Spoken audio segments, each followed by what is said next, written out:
Welcome to another insightful episode of We Are Listening. I'm your host, Pulkit Garg, and today we delve into the realm of managing anxiety and stress through the lens of mindfulness. Joining us is the esteemed Vanashree Ghate, founder and director of Heal Foundation, a beacon of wisdom in holistic therapy and mindfulness practices. With over 2 decades of experience as a meditation practitioner and facilitator, Vanashree brings profound insights into our discussion today. And today's first episode is gonna be around managing anxiety and stress using mindfulness. Welcome, Vanashree. Thank you so much, Pulkit. So, Vanashree, why don't we start the episode by learning about you and your journey? How wonderful. It's a path that has had many, what should I say, breaks and all good. But I started actually my career as a management professional. So I did my MMS from SPJN Institute of Management and Science, and this was way back. And I actually worked in the corporate sector, in advertising and then in marketing. I was working for Faber-Castell in Pennzoil Quaker State, and that was my last experience in the corporate world. But then what happened is I had already begun to feel that I personally needed to do a little more in terms of giving back to society. And towards that, initially, of course, it was my personal journey. So I had begun to look for meditation techniques that suited my personality type. And I went through, it took me a couple of years to find Vipassana. And in 2004 was my first experience with Vipassana 10-day camp in the Goenkaji tradition. And that was a life changer for me, because then I quit the corporate world entirely. Of course, gradually, because I then quit my full-time job, worked as a consultant, and then began to retrain myself. I always had psychology in my academics earlier as well. So I decided to continue with that, and I trained myself as a special needs educator. And parallelly, my personal mindfulness journey in terms of meditation, etc., was going on. Then I began to train myself in theory of mindfulness and meditation. And now it's been about 2 decades more, almost 2 decades now, of personal journey, and then the complete shift in my career, where now I run a non-profit NGO called Heal Foundation, which is actually education based, and we conduct trainings for healthcare professionals, helping them to understand mindfulness with respect to who they are themselves as therapists, and also how they can help their clients better with tools for mindfulness. I work also directly with clients, adults and children who might want to work with mindfulness. But in the foundation that I run, the flagship program that we have is arts-based therapy as a course, once again directed towards these influencers who are healthcare professionals. And the good thing is we work with arts as tools for therapy and healing, but the foundation of that course itself is based on contemplative traditions. So it all just comes together beautifully. So that's been my journey.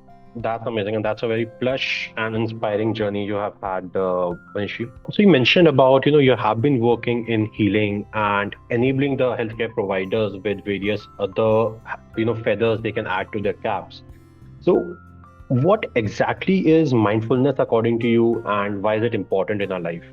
That's a question that's so close to my heart. So, to begin with, mindfulness, when I first began, was not that well known. People didn't really, it wasn't a word that was heard that often. But now, if you see mindfulness, you'll actually trip over how many times the word mindfulness comes, around us, especially if you are looking for mental health and well-being. And the reason I mention this is because mindfulness means different things to different people. Mindfulness can be, you look at mindfulness as a quality Okay. of self, that we can develop. So I want to be mindful. This is a quality of mine. Then there is also mindfulness as a practice, that I'm practicing these tools and techniques of mindfulness. Mindfulness can also refer to somewhat with respect to values and ethics. When I'm mindful, I'm perhaps uh, banking on positive qualities. So all of these have now come under the umbrella of mindfulness. So therefore, I want to be very clear what I am referring to with respect to what we are talking here. Mindfulness, as far as we are concerned as therapists and for the purposes of our talk, is actually a quality of clear awareness. Mhm. Simply knowing, just knowing what's happening around us moment to moment. Now, this around us, when I say, I mean the external surroundings. Like right now, I'm sitting here and we are having this conversation on the podcast, right? But Mhm. also, mindfulness can also mean, and it actually does, is what is happening within me at this moment and paying attention to what's happening in my inner landscape. So, what is this inner landscape comprising? It comprises our thoughts, our emotions, and even as I sit, there are also sensations happening. And in most cases, we are not aware that there are sensations happening because we are focused so externally. Our mental orientation is always outward, right? Is the sound being heard? Am I speaking with the right at the right pace? All this is external. At the same time, however, Mhm. internally I'm having some sensations. For example, there might be a pain or a discomfort in my lower back. There might be because of the warmth or coolness in the room, I can be feeling either cool or warmth in my body. So all of these are my internal landscape experiences, and mindfulness means to be fully present to all the external and internal activity in this moment. And how does cultivating mindfulness, really contribute to the overall well-being? Yes. So basically, once we know what mindfulness is, it means that I'm aware moment to moment. That's simplistically speaking, this is what. But now, what happens is, because our minds are not meant to pay attention to this, right? Uh, we are, of course, going through life knowing what's going on around us, but not consciously. It's just like my awareness is that I'm speaking, but I'm not paying attention to the fact that I'm speaking. Mhm. That's the difference. So when I'm mindful, I'm paying attention. But mindfulness is actually the remembering of paying attention. So I'm reminding myself moment to moment that I need to pay attention and I need to be in awareness of what's going on. So then Mhm. to notice all this, automatically you'll imagine that I'm not used to doing it. But when I begin to do it, what's automatically happening is there is a slowing down in my mind space. There is a little bit of a pause that happens in my thoughts and how I interact with environment outside and inside. Now, once I begin to pause, there is a little bit of space. Automatically, I'm moving from reactivity to responsivity. And this movement, this change of state of being that mindfulness brings spontaneously is what brings well-being in our mind. Because otherwise what's happening is we are constantly without any conscious awareness simply reacting to anything that life throws at us. So we don't feel in control of what's happening. We don't feel in control of our reactions and responses. And many times we think back to after we have responded that perhaps that is not the right response I needed to have made. So mindfulness actually is important so that we can feel a little bit more in charge of our life. It's an ongoing process.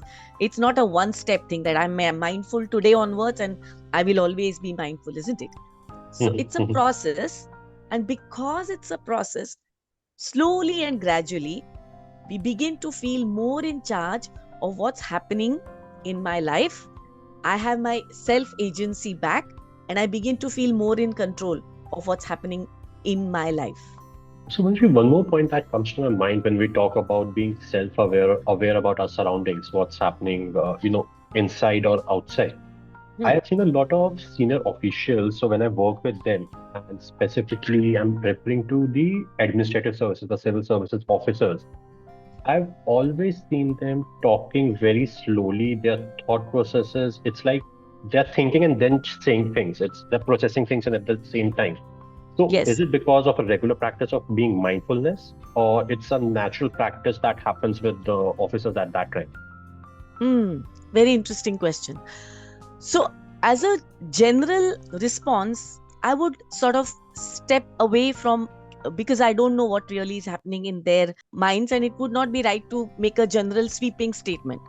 What I would Mhm. like to say though is, when we are slower in our responses, for sure we have considered our response more, for sure. Mm. But Yep. that by itself is not mindfulness, because Okay. mindfulness is not just considering what we are about to say, it Mhm. is being aware of what I am sensing, feeling, being in this moment. And based on my current moment presence or current moment awareness, then my response is based on that awareness and attention that I'm paying myself. So the difference is remembering to pay attention to my environment is one part, and then noticing it and responding accordingly is the other. So you understand that that is different from simply considering what I want to say next. When I'm only considering what I want to say next, I'm not being aware of myself necessarily. Here we are being aware and paying attention to ourselves. Got it. And another problem, I have seen, or I would say another, not a problem, but something that's very prevalent in the, market right now, or amongst all of us humans, is that mindfulness is often and associated with meditation, and it's, Hmm. considered synonymous to each other. Mindfulness is and meditation. So, are they the same thing, or they are differently poles apart, or how are they related with each other? Yes, that's a very important question actually. So, mindfulness and meditation sometimes among some populations seem to be interchangeably used. They're very closely related to each other, but they are not the same. They can't be interchangeably used, for example. So, Hmm. meditation is a very big subset of mindfulness, because how do we cultivate mindfulness? We cultivate mindfulness using meditation as one of its primary tools, but it's Hmm. not the only tool. Now, in order to build the skills of mindfulness, we work with ourselves in order to notice. So, when I said we need to understand our inner landscape, how do we do that? We Hmm. do that through meditation. Because if I want to develop this skill of knowing what's happening with me, I can't generate and develop that skill and cultivate it and hone it to a Hmm. level where it can benefit me by sitting and doing it, talking and chatting and interacting with my in my everyday life, isn't it? It Yep. has to happen outside of my external experiences, external engagements. Hmm. So Hmm. here I am turning the lens inward in my Okay. meditation, and Hmm. I sit with myself, and it can be as little as 20 minutes a day, can begin with even 10 minutes a day. But for sure, just like you develop a habit or a new skill, say for example practicing a musical instrument such as maybe the violin or the sitar, some time set aside to practice and generate those skills, right? The same way, we need to set time aside to turn the lens, the mental lens inward, so that we can notice and keep a track of what's happening in our inner landscape. So that is what we mean by meditation, which is entirely secular in nature. So meditation can mean, for two people, it can mean mantra chanting. That is also meditation. Of course, there are thousands of ways to meditate. It Hmm. can be, some prayer, that can also be meditation. But the meditation I am referring to here is entirely secular in nature. Hmm. And Hmm. that is where I'm sitting and watching my responses is a part of mindfulness. Hmm. Now, meditation is what we call in cushion practice, so that we are sitting on the cushion and we are watching ourselves. But once we learn the skills on cushion, then the whole point of meditation to develop skills of mindfulness is so that I might be able to practice those skills off cushion in my daily life. So, of course, there are off cushion practices. That means what can I do as I'm interacting in my daily world? There are those practices as well. And both of these together is what we mean by mindfulness. Got it. So, Vanashree, can you help me understand the difference between stress and anxiety? And after that, how mindfulness can really help us manage it better? Yes, Pulkit. So this is actually the crux of what we are speaking here. And I'm glad you asked me about the difference, because most of the time we look at stress and anxiety as if they are the same thing. They're very similar, but not exactly the same. So both are emotional responses. Um, but stress is typically caused by something external that's happening. So it can be an external trigger, like for example, right now, my levels of stress would be slightly elevated because I'm here on the podcast, and because of this, right now, my stress will be elevated, but over time it will go away. So basically, what I'm saying is stress is more or less a response to that can go away once the trigger is removed. Anxiety, on the other hand, is different because it is persistent. Okay. A level of worry, rumination that can happen, and this worry, rumination, etc., doesn't even go away once the stressor is removed. So, anxiety, therefore, can be longer term, more chronic in nature. And even though stress and anxiety have similar symptoms, for example, elevated heartbeat, some kind of muscle tension, perhaps in the jaw or the shoulders, there can be fatigue, there can be difficulty concentrating. These are common symptoms to both anxiety and stress, and that's why it's so confused with each other. But basically, what we need to know is anxiety is the one that we need to watch out for. Is there a persistence, pervasive level of anxiety that we are living with? Then that is a problem, because it causes damage to our body. There are many researches that give you the effects of stress and anxiety, and it's actually called a silent killer because it's direct and indirect cause of heart disease, high blood pressure, chest pains, all of this, right? It's been linked to driving accidents, many things, depression, all of this. So therefore, it's very critical that we begin to notice where we are with our anxiety or stress levels in an everyday life. So from time to time, not like once in a while we decide to think about it, but on a regular basis, ask ourselves and begin to notice, which is what mindfulness is. So once we begin to use the tools of mindfulness, which means beginning to be aware of what's happening with us, then we notice that stress and anxiety are a direct result of some need that is unmet within us. So what is this basic unmet need? It could simply be, in this case, my stress is perhaps higher because I need to meet my expectations of how this podcast will go. There can be other needs, right? So these can be Yep. needs for stability, acceptance, simply need for safety. And when this need is not met, then we can have this anxiety and fear and stress that rise up. How our body works to meet anxiety and stress is we are either into fight or flight mode. This happens automatically because our body wisdom kicks in when we perceive a threat, when there is an unmet need, and our body just works towards making sure that we are coping with whatever is coming our way as a threat. So the moment we notice that our anxiety has begun or stress has just started, then we can actually calm our system down consciously. So when we begin to attend to our outer environment, how can we attend to our outer environment? If we simply pay attention to and ask ourselves, what are my normal triggers? So if, for example, I'm a trainer, I also teach.